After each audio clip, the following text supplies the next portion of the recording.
Hello guys, I've been playing DMZ mode for around 300 hours now, and I've picked up some very useful details that everyone should know before playing DMZ. I've tried to avoid the most obvious ones that people know, but if there's a tip in this video that helps you at any point, then be sure to give it a like and consider subscribing. If there's any tips that you think I missed, then put them down in the comments to help someone else. So here is my top 20 tips for DMZ mode, starting at number 1.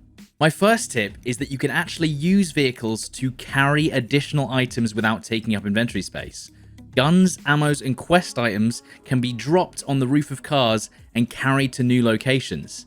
This is the best tip for solo players and will be very useful for later missions that require you to deliver to different dead drops. Just remember, these items will last about 5 minutes before they despawn, so deliver them quickly or pick them up and drop them again.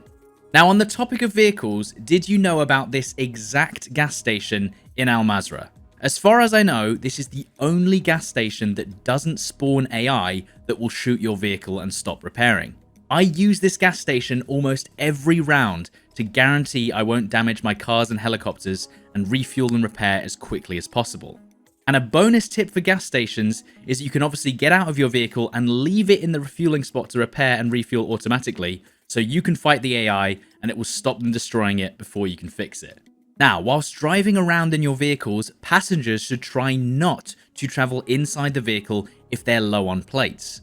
If AI or players shoot you out of a vehicle, then you'll be left behind on the road.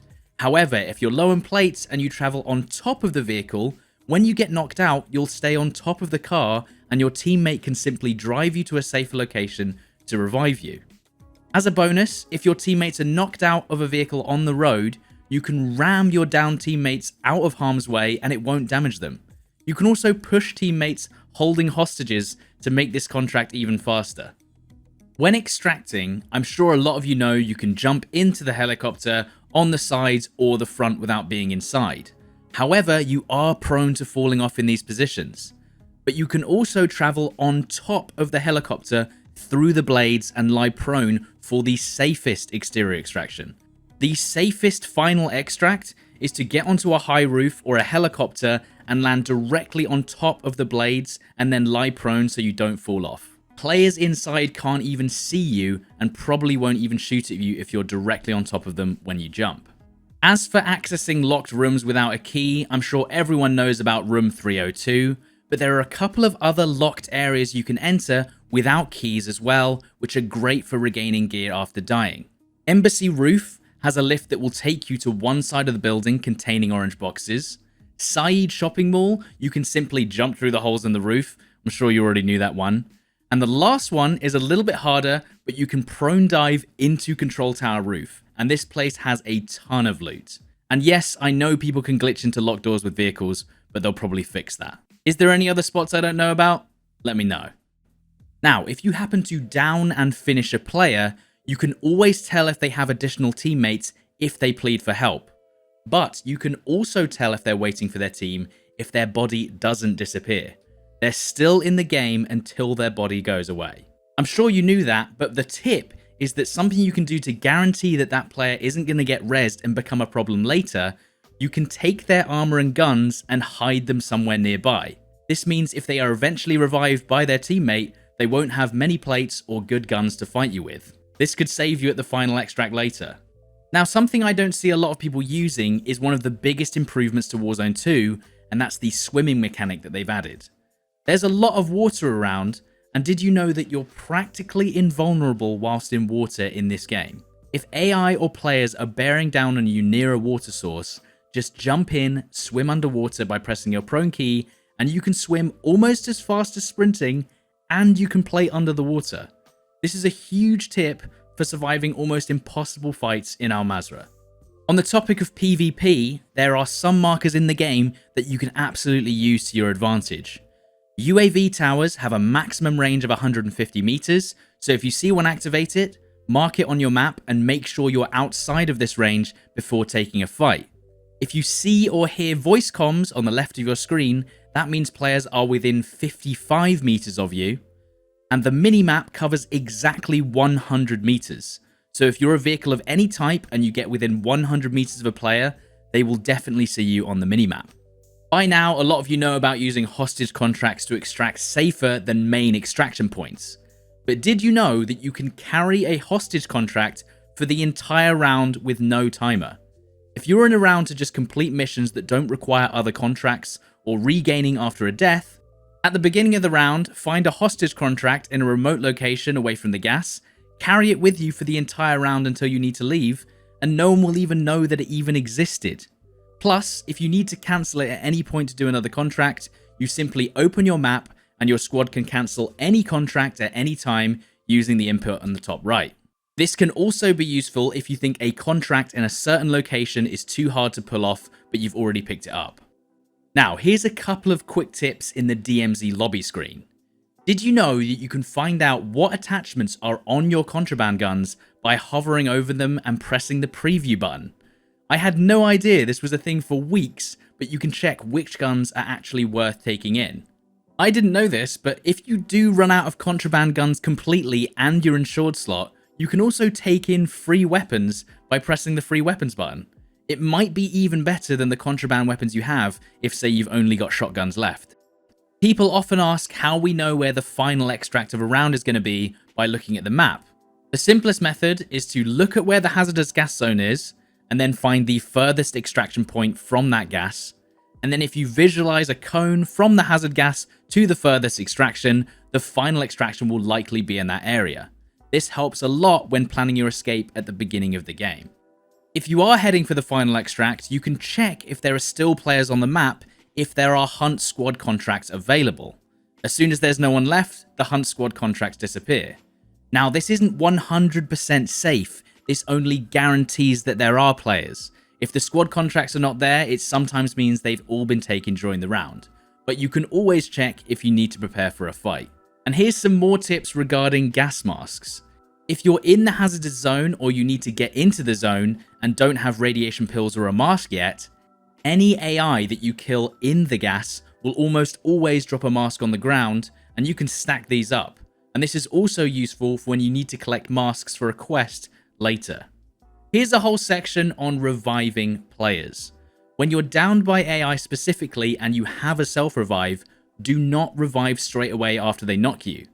AI will ignore you and walk away for about 5 to 10 seconds after being downed. Always move away to cover out of their vision and revive that way, and they might not re-aggro, giving you time to recover. If you res in front of them, they'll start shooting straight away and you probably get downed. Now, if your teammates get completely killed by players or AI, there is no time limit on dead teammates. If you're in a bad situation, just hide or fully leave your teammates behind and wait for the AI or players to leave the area. Go away and get some plates from a nearby buy station. You can literally wait the entire round if you want until it's safe. And when you are reviving your teammates, you can do a full revive in stages. So if players are still around, you can just trickle the revive whilst you check angles or need to fight. As for PvP quests in certain areas, the best way to attract players to a certain place is to grab the weapons case and put it in a hard to reach area within the quest zone. This will be particularly useful for missions like Mall Rats at Saeed Mall and Roof Rats in Al Mazrah. With these quests, it doesn't matter where the enemy is, as long as you are in the quest zone when you kill them, it will count. Now, here's a big tip for late game DMZers. You'll have some quests which require you to find gold bars and skulls, and the best way to do that is in supply drops. You get these from the brown supply crates that drop 10 minutes before the gas timer, or you can shoot down the commander chopper or the planes with the SAM sights. But that's not the tip. When capturing these crates, you don't need to stand completely still. You can move around and crouch spam so you're a harder target as long as you're still facing the crate. This will save you from getting sniped at least a couple of times. This tip is specifically for traveling around the city in Al Mazrah. If you've spawned there and you need to travel far and you don't have a vehicle, just head for the zip lines on the tall buildings. Now, these usually have players on the top, but you don't need to go all the way up to gain some distance. You can press the jump key at any time and just before the top and use the height to travel almost anywhere in the city. This also helps if you thought it was safe at the top of any zip line, but you hear the players in the last second. It might save your life. Here are some quick tips regarding loot spots. I'm sure most people know that hospitals and first aid cabinets contain self-revives, gas masks, and radiation pills. Armories contain guns, ammo, and occasionally armor and self-revives too. But not a lot of people know about lockers in warehouses specifically containing the armor and bags. That is the most common spot to come back from a bad round. I've also found the most common way to get a 3-plate vest or a large bag are in strongholds. And obviously the train also has a ton of loot if you're close by when you spawn. As for the easiest expensive items to sell or put into dead drops, loot restaurants and kitchens, as liquor and aged wines are the most valuable items to find commonly and give you a ton of cash.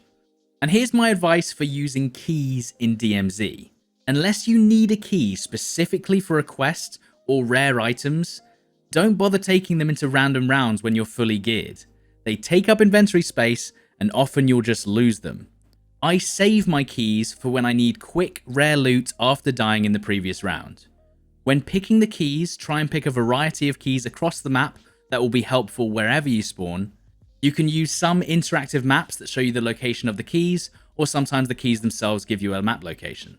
My top 3 best keys that I use for regaining after dying are the Chemical Storage Key, Yum Yum Burger, and Special Ops Relay Key. These are large loot rooms on the edge of the map away from AI and near the spawns. If there's some other spots, then let me know. And lastly, my final tip for DMZ is to swap your insured weapons before you finish playing your session with your squad. When you and your friends are almost done for the night, pick all your best insured weapons, swap them at the beginning of the round, and extract as soon as possible. If you die right there and then, it doesn't matter, as by the time you play again, your insured slots will be back. However, if you successfully extract, you will now have duplicate contraband weapons for the next time you play. Doing it at the end of the session guarantees the safest way to use your insured weapons. And that just about covers my top 20 tips for more advanced DMZ players. If you knew them all already, then leave a comment with your own, but if you learned something new, then leave a like and consider subscribing. These videos take a lot of time to create, and if you subscribe, then I know that I'm doing something right. Either way, I hope this video helped you, and I'll catch you again for more DMZ content coming soon. Cheers.